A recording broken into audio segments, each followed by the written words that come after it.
السلام علیکم ورحمۃ اللہ وبرکاتہ۔ اعوذ باللہ من الشیطان الرجیم، بسم اللہ الرحمن الرحیم۔ آج جمعے کا دن ہے۔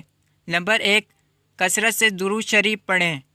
رسول اللہ صلی اللہ علیہ وسلم نے ارشاد فرمایا، جمعے کا دن تمہارے تمام دنوں میں سب سے افضل دن ہے۔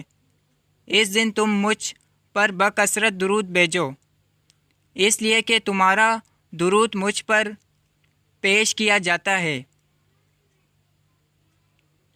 جو مجھ پر ایک دفعہ درود بھیجے گا، اللہ اس پر 10 دفعہ درود بھیجے گا اور اس کی 10 خطائیں معاف کرے گا اور اس کے 10 درجے بلند کرے گا۔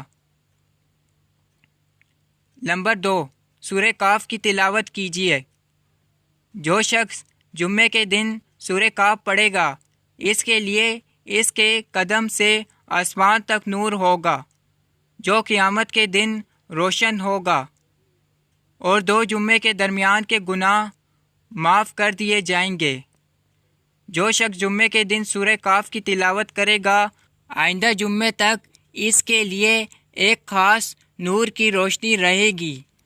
نمبر 3، جمعے کی نماز کے بعد 100 مرتبہ سبحان اللہ العظیم وبحمدہ پڑھ لیجئے۔ پڑھنے والے کے 1 لاکھ اور اس کے والدین کے 24,000 گناہ معاف ہوں گے۔ نمبر 4، جمعے کی نماز کے بعد 7 مرتبہ سورہ اخلاص، 7 مرتبہ سورہ فلق اور 7 مرتبہ سورہ ناس پڑھ لیجئے۔ اگلے جمعے تک ہر قسم کی برائی سے اللہ حفاظت کرے گا۔ یہ میسج سب جگہ بھیج دیجئے، لوگ پڑھیں گے تو آپ کو بھی اس کا اجر ملے گا۔ جزاک اللہ۔ زیادہ سے زیادہ شیئر کریں، دوسروں تک پہنچائیں۔ اگر آپ کو ڈیلی کی حدیث پڑھنی ہے یا سننی ہے تو اس چینل کو سبسکرائب کر دیں اور بیل آئیکن کی گھنٹی کو دبا دیں تاکہ آئندہ آنے والی ویڈیو آپ کے پاس جلد سے جلد آئے۔ جزاک اللہ۔